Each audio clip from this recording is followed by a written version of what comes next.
Bueno chicos, vamos a seguir un poco con la segunda parte. Ya hemos hablado un poco de los antecedentes que tienen que ver más que nada con todas las críticas al conductismo y cómo dentro mismo del seno del conductismo empiezan a haber ciertas críticas o ciertas ideas que sobrepasan los supuestos básicos sobre los que se fundamenta el conductismo, ¿no? Van a ver que Gardner va a ubicar en 1956, si yo mal no recuerdo, el origen de la ciencia cognitiva justamente con este simposio en el MIT, donde a partir de ahí se empieza a armar un programa de investigación. ¿Se acuerdan que cuando nosotros hablábamos, que cuando hablamos dentro de lo que es psicología científica, de corrientes y todo lo demás, hablábamos dentro de sus programas de investigación, cuáles son sus métodos, cuáles son sus preguntas, cuáles son sus intereses? Bueno, entonces en la psicología cognitiva primero y principal tenemos que reconocer ciertos antecedentes, y acá es donde justamente, fíjense que todo lo anterior que hablamos de cognitismo lo podríamos pensar como antecedentes o lo podríamos pensar justamente como lo plantea de alguna manera Gardner, que es como que bueno, la psicología cognitiva salió de la nada sin reconocer demasiado al conductismo. Lo primero y principal, hay que pensar que hay muchos avances que no provienen del ámbito de la psicología, que son los que van a fundamentar de alguna manera la revolución cognitiva, que van a ser el combustible de esta revolución. Lo primero y principal es justamente la teoría de la información de Shannon, donde se introducen los conceptos que hoy no son tan familiares como información, como bit y como ruido.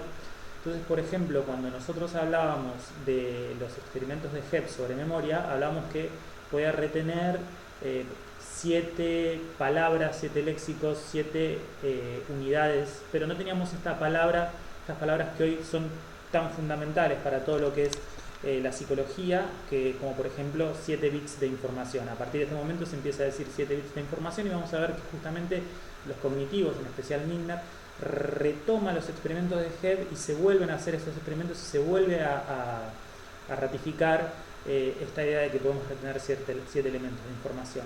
Bueno, la teoría de la comunicación de Shannon la conocen, es la que han estudiado generalmente en la escuela, que tiene que ver con esta idea de que hay un mensaje que se transmite por un canal, este canal va a ser el que aporte ruido y el mensaje va a partir de un emisor que va a llegar a un receptor, etc.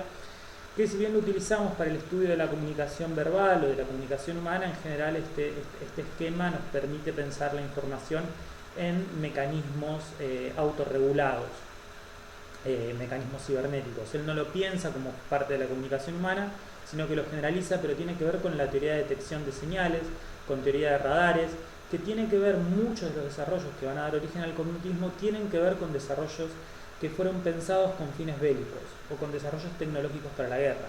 El ejemplo que yo siempre que me gusta mencionar es que en la Segunda Guerra Mundial Skinner estaba entrenando palomas para que dirijan un misil hacia el Kremlin. No me acuerdo si era el Kremlin, pero quería como entrenar a las palomas a que dirija, a que por ejemplo picotee en el medio del edificio como sea el Kremlin. Entonces la idea era poner en un misil una paloma y la paloma iba manejando el misil con el objetivo que tenía. Vamos a ver que justamente la cibernética vino a proponer una solución tecnológica a eso, y bueno, el tema de las palomas quedaron obsoletas. Pero muchos de los desarrollos tienen que ver en ámbitos que tienen más que nada que ver con la ingeniería, con la informática, que recién estaba apareciendo, y esto que yo les decía, hemos tomado muchos elementos, sobre todo palabras, lenguaje, que empezaron a tener una definición más específica, ¿no? Entonces de repente podíamos dejar de hablar de sensaciones, como venía hablando Wundt. Entonces se da toda una revalorización de la psicología wundtiana, pero con este nuevo lenguaje más refinado,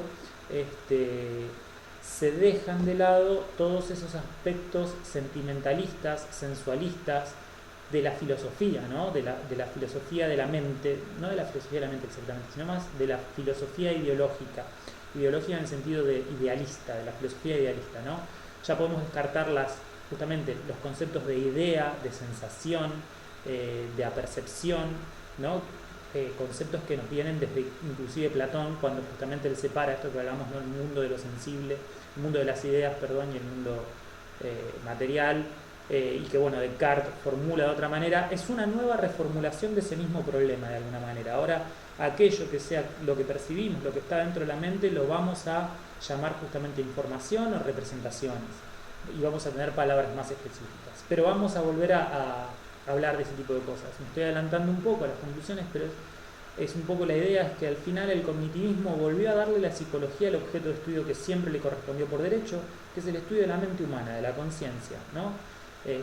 La conciencia, la mente, los procesos mentales, las representaciones mentales, la cognición, pero con un nuevo color, de una nueva manera, y justamente fue necesario que el conductismo sacara la mente para poder incluirla libre ya, digamos, de todos esos, libre entre comillas, ¿no?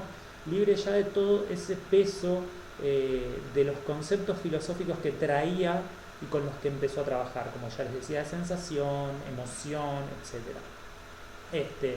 Entonces, por eso hay una reivindicación de los trabajos de Wundt y se vuelve a poner a la mente como objeto de estudio digno de la psicología, y vamos a ver un poco cómo esto pasa. Bueno, uno de los principales representantes, que ya hablamos un poco, que en realidad no es un representante del cognitivismo, por lo que yo sé, él nunca es que llevó una bandera del cognitivismo, simplemente es un intelectual independiente, que tiene una carrera muy larga, que inclusive en los últimos años se dedica más que nada a la política, y que desdijo todo lo que dijo en algún momento respecto a su parte más de investigación básica de ciencia, que son esas cosas que cita Gardner del trabajo del mito. Pero bueno, entre lo que podemos mencionar como aportes del cognitivismo, aunque yo insisto, no diría que él es más un precursor, pero no lo veo con la bandera la tiene Gardner en ese sentido. Pero la conducta verbal justamente no solo se explica en relación a la representación de las reglas, la conducta verbal solo se explica en relación a las representaciones de las reglas que rigen la construcción del enunciado. Entonces esto es lo que decíamos, ya cuando nos preguntamos qué aprende el individuo, qué aprende el sujeto, ya no aprende una asociación, no aprende que lo rojo es una cualidad y que está asociada a tal cosa. Aprende reglas, leyes, enunciados del tipo gramatical, ¿sí? Justamente. Y esta facilidad que tiene el ser humano de adquirir el lenguaje se da por una capacidad innata para formular hipótesis. Y justamente esta va a ser la base de la capacidad del lenguaje. O sea, hay una función cognitiva que tiene con la idea, o sea, hay una función cognitiva previa al lenguaje que me permite a mí representar ideas y ver consecuencias de ideas. Y justamente en función de esto yo voy a poder, por encima de ello, aprender el lenguaje. Y justamente entonces hay una disposición innata y hay que ver cómo se desarrolla y que tiene que ver justamente con la gramática, no con la gramática, no sé si se acuerdan, pero es el estudio que tiene que ver con la construcción de las oraciones y del sentido, entonces con la formulación de frases con sentido. Entonces eso, el sentido de la frase, esto que yo les explicaba antes, ¿no? Que pipipi, pipipi, pipipi. Inclusive en esa, aunque no haya dicho nada, nosotros entendemos de alguna manera, por ejemplo, esta idea sujeto-predicado. Y tiene que ver con nuestra forma de ver la agencia. O sea, nosotros vemos a los otros, a las personas, como con disposiciones conductuales, con motivaciones, con intereses, y que realizan determinados actos para perseguir tales objetivos. Entonces, esta es una función cognitiva, y fíjense que eso es lo que luego se representa en el lenguaje. Entonces, esta función cognitiva nos sirve de apuntalamiento. Entonces, el aprendizaje tiene que ver con la incorporación de las leyes específicas del lenguaje. Dice, el conductismo puede explicar el aspecto representacional del lenguaje, pero no la producción y la creatividad. ¿Sí? Eso que yo les decía antes. Yo puedo, como aprendo palabras, lo puedo, por ejemplo, cuando estamos estudiando un idioma y repetimos table, mesa, listo, table, mesa, ya está, ya lo aprendí. Pero cuando yo estoy produciendo lenguaje, yo puedo decir, no sé, ¿dónde está la silla? Y puedo decir, no sé, abajo de la mesa o arriba del piso, estoy diciendo cualquier cosa, ¿no? Pero, ¿por qué elegí la palabra mesa? ¿Por qué elegí la palabra piso? ¿Por qué elegí esa frase y no otra? ¿Sí? Si yo quiero decir, Jaimito pateó la pelota, o por qué puedo también decir la pelota fue pateada por Jaimito. Entonces, ¿cuál es la diferencia entre estos dos tipos de formulaciones? ¿Cómo hago para entender que son semejantes pero sin embargo diferentes? Todo este tipo de cuestiones no las puede explicar el conductismo. que tiene que ver con justamente la producción del lenguaje, pero sí lo podemos explicar a través de reglas de adquisición del lenguaje, como por ejemplo reglas sujeto-predicado. Si yo puse el sujeto, tiene que venir el predicado. Si puse el predicado, tengo una frase con objeto directo, una frase en voz pasiva, etc. ¿Sí? Para decir algunas cosas. Bien, después tenemos, estos son también dentro del conductismo puro y duro, algunos conductistas que, o sea, se pueden llamar los primeros, el conductismo cognitivo, o que son teorías cognitivas de la conducta, en realidad. Por ejemplo, Camin describe el concepto de bloqueo, que es justamente que el condicionamiento previo a un elemento de un estímulo compuesto bloquea el condicionamiento de otro elemento. ¿Qué significa esto? Que si yo, por ejemplo, quiero aprender que, si les presento, no sé, tengo un patito, y tengo el patito acá y le presento un estímulo compuesto. Un cuadrado negro y blanco. Entonces el animal aprende que el cuadrado negro y blanco te da comida. Y después quiero hacerle aprender que un cuadrado de otro color le da agua. Entonces aprende una cosa y cuando va a aprender otro son como dos aprendizajes distintos. Ahora, cuando yo le enseño, por ejemplo, que el cuadrado negro y blanco le da comida y el otro color es azul, y ahora voy a hacer que un cuadrado azul y blanco le presente comida, el blanco va a interferir en el aprendizaje del azul. Entonces, cuando yo después testeo a la respuesta del animal solamente con el color azul, voy a tener menos respuesta en el protocolo de bloqueo que en el otro protocolo.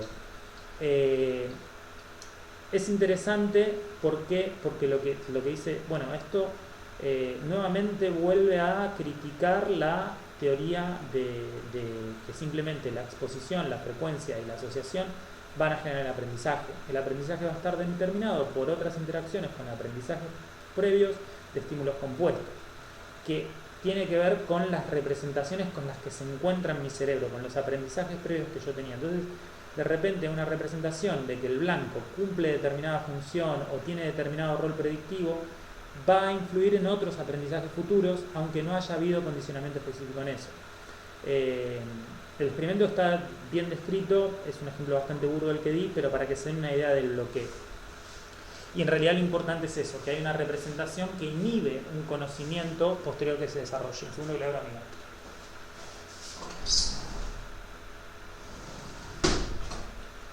¿Se entiende? Entonces esto es lo que hablábamos antes del periferalismo, ¿no? Entonces acá no hay ninguna limitación periférica que impida el aprendizaje. Sin embargo, lo que está impidiendo el aprendizaje es un aprendizaje previo.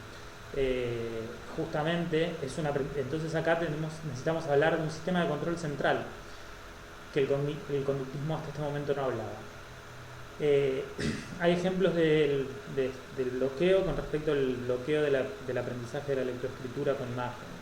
Está muy interesante en un libro que se llama Aprendizaje y Conducta de Domian.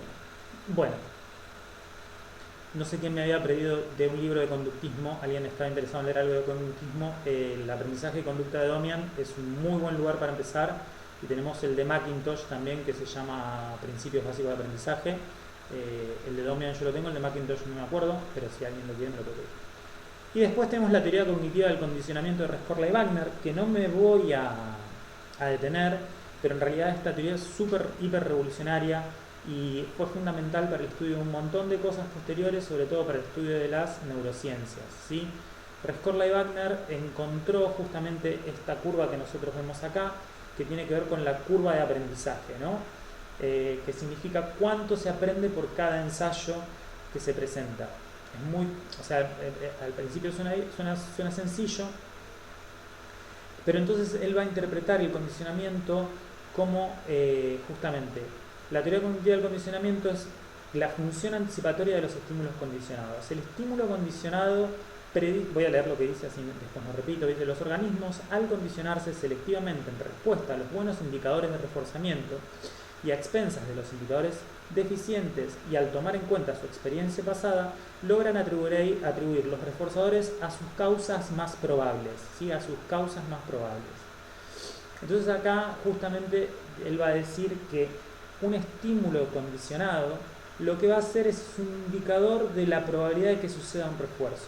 Entonces yo puedo, en función de la cantidad de experiencia que le dé al animal, prever cuál es la probabilidad que él puede representar de la adquisición de un refuerzo. Y lo interesante, bueno, describe la curva, después esto se complejiza, qué pasa si presento dos estímulos a la vez, un inhibitorio, un excitatorio, bla, bla, bla. Pero esa curva que nosotros vemos ahí se concuerda exactamente con la curva de disparo de las neuronas dopaminérgicas del área tegmental ventral, que es el área encargada del refuerzo. Entonces predijo, no predijo, sí, en realidad el protocolo de aprendizaje, cuando yo después voy y le mido con marcado neurona única, que es, yo puedo poner un electrodo y medir la activación de una neurona sola o un solo área, vemos que determinadas áreas del cerebro reaccionan de la manera que el modelo de Rescorla-Wagner plantea. Y el modelo de Rescorla-Wagner es un modelo matemático donde tiene 3 parámetros, que en otro contexto se los explicaría, porque es sumamente interesante, en donde justamente yo puedo ver cómo es esta curva en función de todos esos parámetros. Entonces lo interesante es que es un modelo matemático, parametrizable y predictivo, sumamente valioso. Y además es cognitivo, porque te va a decir, el animal no simplemente aprende la asociación entre un estímulo y la respuesta, aprende a atribuir los reforzadores a sus causas más probables, a causas por lo menos como antecedentes en el sentido de lo que le precede. Bien, entonces hablábamos un poco de esta idea de la teoría periférica del aprendizaje versus una teoría del control central. Entonces Lashley va a plantear que el organismo es un sistema activo, excitado y organizado, y que hay una organización jerárquica. Lashley era neurólogo y entonces provenía de la neurología y entendía que el sistema nervioso no era todo igual y que el sistema nervioso era jerárquico y el sistema nervioso periférico respondía al central. E incluso introduce el concepto de enagrama de memoria. Entonces, el comportamiento debe ser explicado en función de estructuras de control jerárquicamente organizadas que determinan las secuencias complejas de la conducta ordenada de forma serial, las cuales se deben a los estímulos ambientales, pero no se explican en términos de asociaciones o historias de reforzamiento. ¿Sí? Entonces, acá tenemos que ver, justamente acá, bueno, hay ciertas similitudes con los enunciados de la escuela de Wurzburgo, en el sentido, ¿se acuerdan que ellos hablaban de la intencionalidad de la conciencia? Y del tema de que toda conciencia es conciencia de algo y que además estaba dirigida y puesta hacia algo. Entonces, hay algo que dirige y luego hay derivaciones periféricas de eso. Entonces, la conducta, el resultado final de la conducta depende de esa interacción compleja entre lo que el organismo quiere, entre el ambiente y las cuestiones internas del organismo, ordenadas jerárquicamente en función de las necesidades del organismo. ¿Sí? Es un sistema activo, excitado y organizado. O sea, es un sistema que busca y excitado. O sea, esa parte de activación del organismo es fundamental para determinar la conducta. Y esa excitación del organismo está organizada jerárquicamente. Entonces, si yo estoy aprendiendo con un protocolo que me dan comida y yo no tengo hambre, por decir una cosa, o sea, mi estado de activación y excitación en ese momento no responde a ese reforzador. Entonces, va a tener que ver con otra cosa. Bien, la vedette en realidad de todo el cognitivismo va a ser el modelo computacional y, como les decía, la gran mayoría de las ideas de las que se nutre el cognitivismo no son ideas que provienen de la psicología, sino que provienen de otros lados y que tuvieron mucho que ver con la guerra, como por ejemplo el modelo computacional. Dentro de esto podemos discutir inclusive quién creó la primera computadora, qué es una computadora, etcétera, etcétera. Entonces, primeramente, generalmente los de sistemas o la gente de computación, los primeros en reconocer son todos aquellos que hicieron el cálculo infinitesimal y todo lo demás, toda la matemática que permitió el desarrollo de la computación, como Leibniz, Babbage en Francia, etc. Pero en el siglo XIX podemos mencionarlo a Russell, ¿sí? Como el principal, que justamente hizo esta conversión. Los enunciados del tipo sí, entonces, que hasta ahora, o sea, justamente Leibniz y Babbage armaron la lógica formal que me permite formalizar enunciados lógicos, que en el tiempo de Aristóteles o Platón, o como ustedes lo ven en lógica, los silogismos, los ven en forma de enunciados. Estos enunciados, la lógica formal permite matematizarlos. Entonces los enunciados del tipo sí, entonces, se definen en términos operativos que pueden representarse físicamente como interruptores de circuito apagado de encendido apagado de un circuito. ¿Sí? Encendido apagado de un circuito, esto es 0,1, esto es lógica binaria, y esto tiene que ver con que ahora de repente, si entonces los enunciados del tipo Sócrates es mortal, todos los hombres son mortales, Sócrates es hombre, Sócrates es mortal, lo puedo reducir en si Sócrates es mortal y todos los hombres son mortales, entonces Sócrates es mortal. Y lo puedo representar en una plaquetita con un circuito integrado. Justamente, entonces de repente teníamos una forma mecánica, física, de introducir operaciones lógicas, que iba a dar diferentes resultados, ¿sí?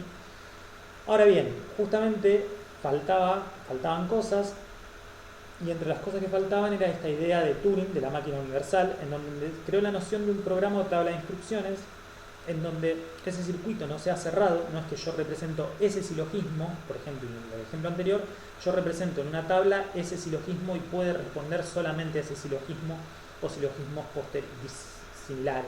Yo le puedo preguntar, ¿y qué pasa con Aristóteles? Iba a decir, bueno, Aristóteles es hombre, me preguntará la máquina, yo le pondré que sí, me responderá que es mortal, pero no puedo hablar de otra cosa, ¿sí? En cambio, si yo tengo un sistema de sí o no abiertos, si yo como que puedo poner diferentes tablas de instrucciones, placas, que en el momento era simplemente yo tengo un cuadrado de conectores y puedo cambiar las conexiones, yo puedo hacer que ejecuten diferentes leyes, o sea, escribo diferentes leyes, diferentes enunciados del tipo si A, hacer B, ¿sí? Si pasa esto, hacer esto, si pasa esto, hacer esto, si pasa códigos, cantidades, ¿sí? Entonces, si es una tabla general donde yo puedo, esta es la máquina universal de Turing justamente, permite que yo introduzca diferentes programas, y acá nace la idea de programa, entonces inclusive yo puedo tener un programa que sirva para ejecutar los otros programas. Entonces tengo una máquina universal que simplemente tiene un solo código que dice ejecute el programa que te comando y después le meto programas a eso. Es un poco esta idea justamente de la máquina universal, podría realizar operaciones específicas por otras máquinas e inclusive yo podría hacer secuencias de programas. Entonces en función de la respuesta de un programa puedo hacer función de la segunda y la tercera y la cuarta y la quinta.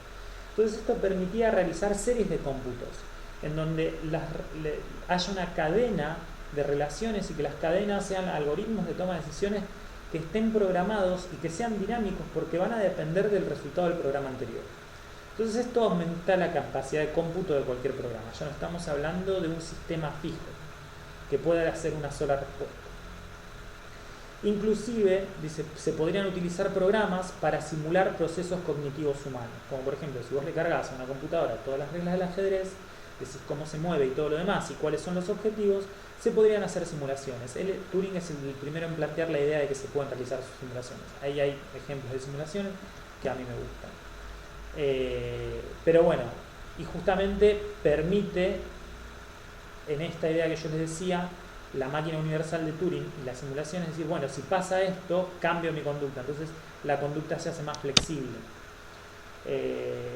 Sin embargo, el que tenemos que también nombrar como uno de los precursores y de los grandes desarrolladores de la computación tiene que ver con von Neumann. Bueno, vean la película de Turing, ¿no? No me acuerdo cómo se llama la película de Alan Turing. Alan Turing, que ayudó a Código Enigma, justamente, que ayudó a descifrar el código que mantenía encriptados los mensajes de los alemanes y permitió ganar la Segunda Guerra Mundial. Entonces todo este tipo de desarrollos en realidad estaban focalizados y subvencionados por los estados para ganar la guerra, como la energía atómica y la bomba atómica, chicos. A ver, se gastó un montón de plata para desarrollar la bomba atómica porque estaba Alemania, Francia, Rusia y Estados Unidos peleando a ver quién tenía una bomba. Y la idea era desarrollar poder bélico. No mucho más. Entonces, dentro de todo ese esfuerzo se van a dar este tipo de cuestiones. De hecho, la teoría de comunicación de Shannon era para detectar, para aumentar el poder de los radares, para detectar barcos enemigos, etcétera. El desarrollo de la máquina de Turing tiene que ver justamente con el codificar y decodificar información.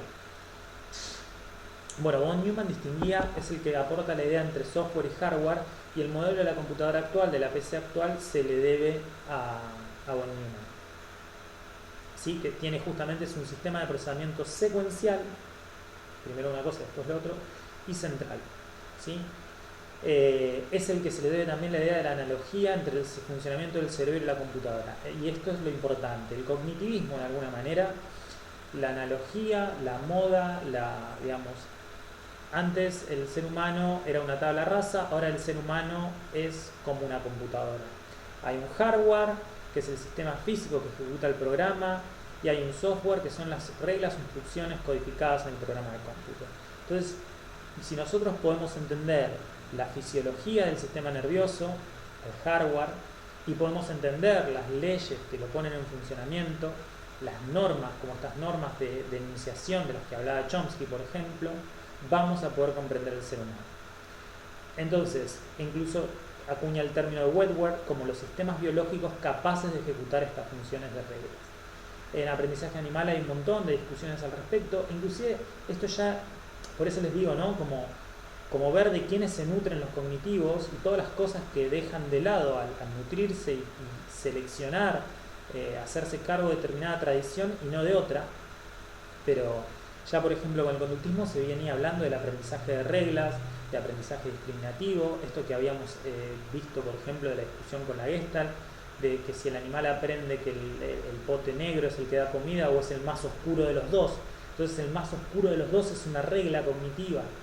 Entonces, pues, el aprendizaje de reglas, la generalización, la discriminación, o sea, poder establecer categorías, la categorización, fueron estudiadas ampliamente por el conductismo, inclusive con los protocolos del conductismo y con este conductismo más de corte cognitivo de segunda mitad del siglo, ¿no?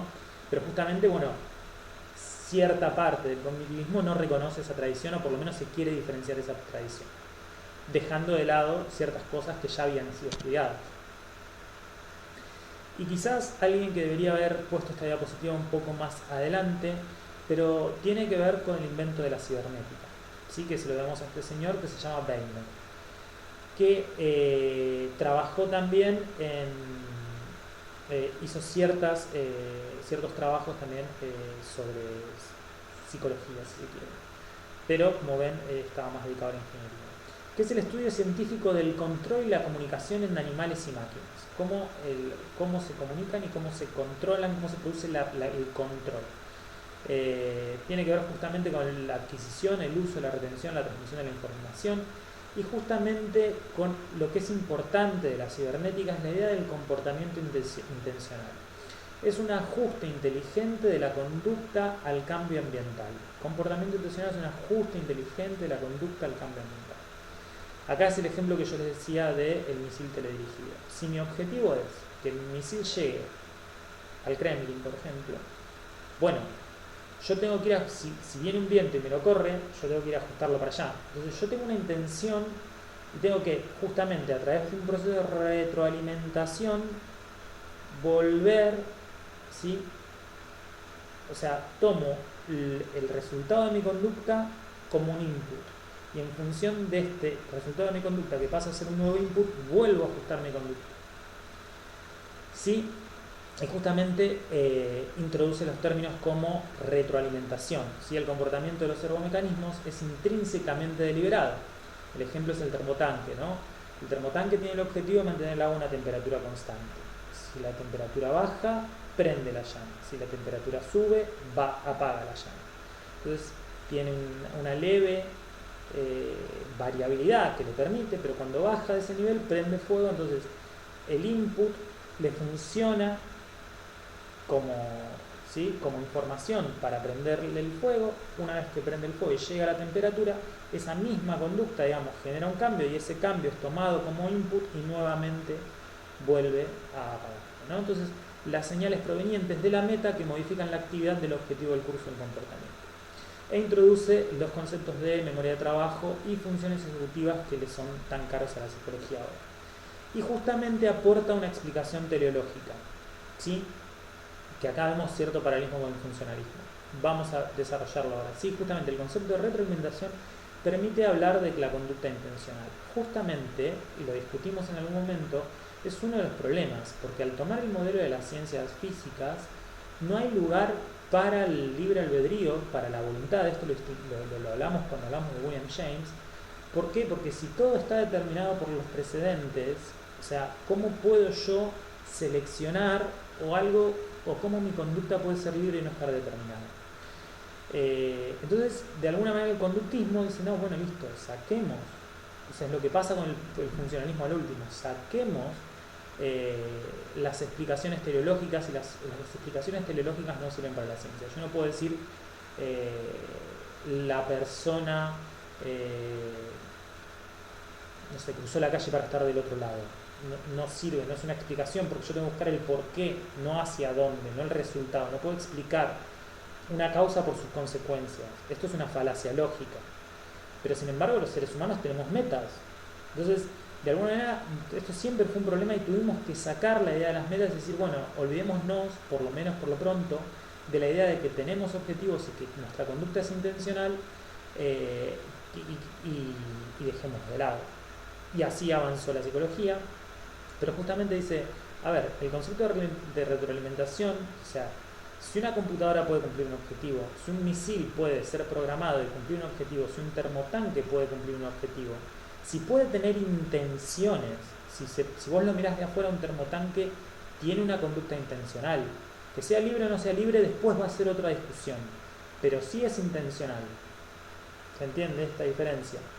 Entonces, bueno, de repente hay que tener las metas, los objetivos y la intencionalidad de la conducta como una de las cosas a tener en cuenta en el análisis de la conducta. O sea, cuando la gente hace algo, no solamente va a depender entonces de los estímulos del entorno, sino va a tener que ver de las metas y las intenciones que tenga.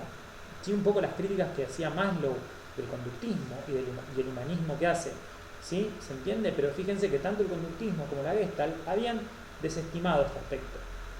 ¿Por qué? Porque nos estaba llevando a un problema que no tenía resolución. Y justamente es lo que les decía, ¿no? El cognitivismo vuelve a darle a la psicología su objeto válido de estudio, ¿no? El ser humano, la persona, la mente, con toda su complejidad, con objetivos, con teleología, con valores, con un montón de cosas más.